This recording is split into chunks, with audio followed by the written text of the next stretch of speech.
Bonjour Pascal et Patrick, donc là nous sommes chez vous ici à Fintioch. Je dis chez vous parce qu'on voit votre maison ici. Et là vous êtes ici, vous venez depuis plusieurs années, notamment toi Patrick, et vous avez fondé une association qui s'appelle Vivre à Fintioch. Oui. C'est ça? Alors quel est le but de l'association et qu'est-ce que vous avez eu comme action jusqu'à présent à faire ici dans le village? Alors en fait, nous sommes venus pendant quelques années ici en tant que touristes, et puis on a eu envie de donner un autre, un autre plaisir à nos séjours, se rendre un petit peu utile en créant une association, et puis aussi à force de côtoyer tous ces habitants de Fintioch qui nous demandaient souvent pas mal de choses. Donc on s'est dit, en étant plusieurs, on pourra peut-être mieux répondre à leurs demandes. François. Ok, donc voilà pourquoi a été créée l'association. Et quelles ont été jusqu'à présent les actions effectuées par l'association?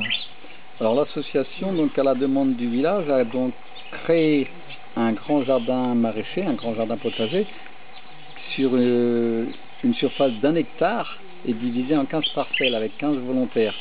Donc cette parcelle a été débroussée en 2011. Et en 2012, les premières récoltes ont eu lieu.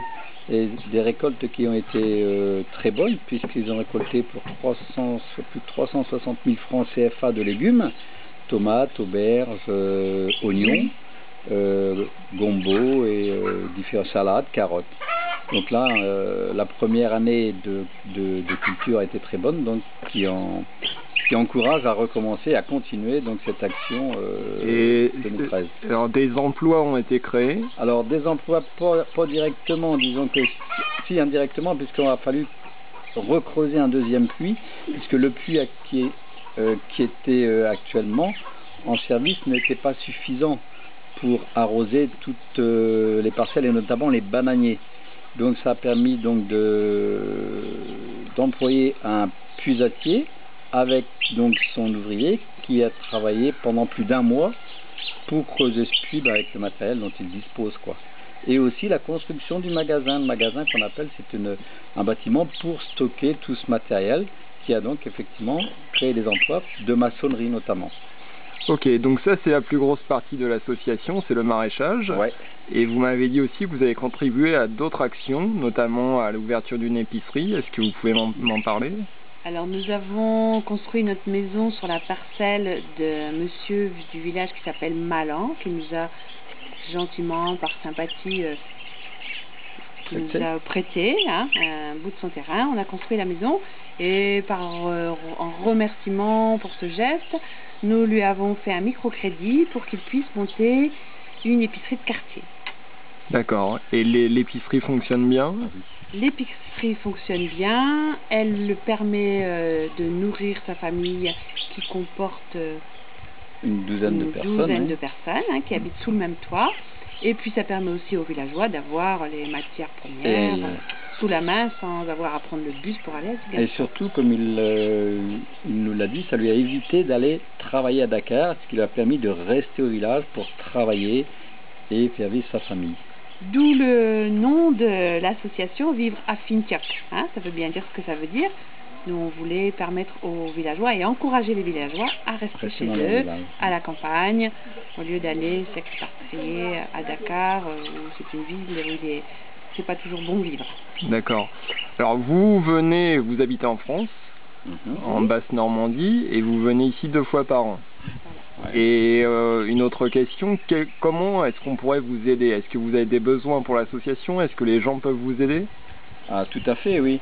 C'est vrai, nous avons besoin surtout d'argent parce que ici au Sénégal et même au village, on trouve beaucoup de choses.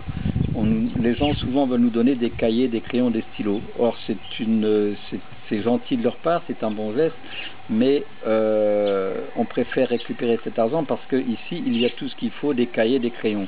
Seulement, les gens n'ont pas l'argent pour acheter ces crayons.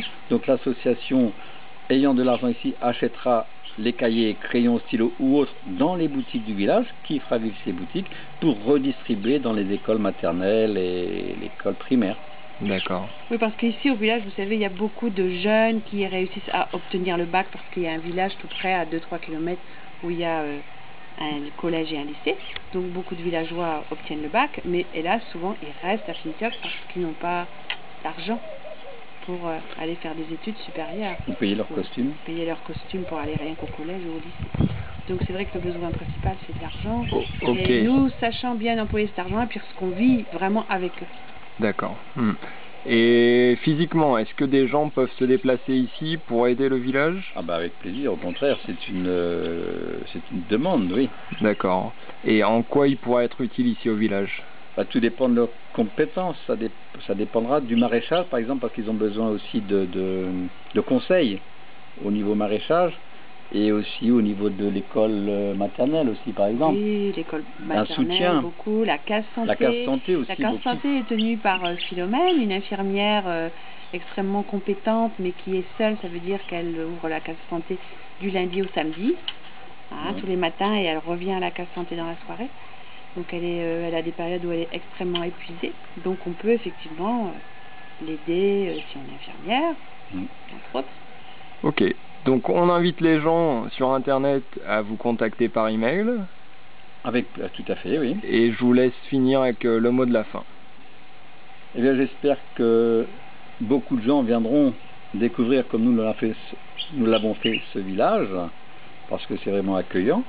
Et la maison, s'ils ne sont pas nombreux, la maison leur est ouverte. Autrement, s'ils viennent La maison, c'est ici que vous avez fait construire. Voilà. Ok.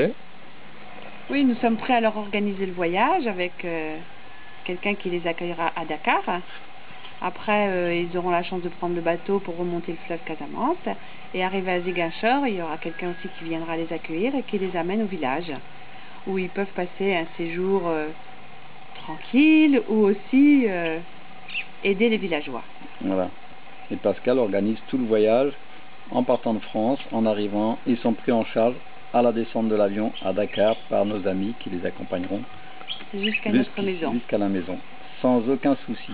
Et là, ils auront le plaisir de vivre pleinement avec vraiment au sein du village et avec tous les villageois qui ne demandent pas mieux que d'être à la maison extrêmement souvent. Ok, merci beaucoup Pascal et Patrick. Merci.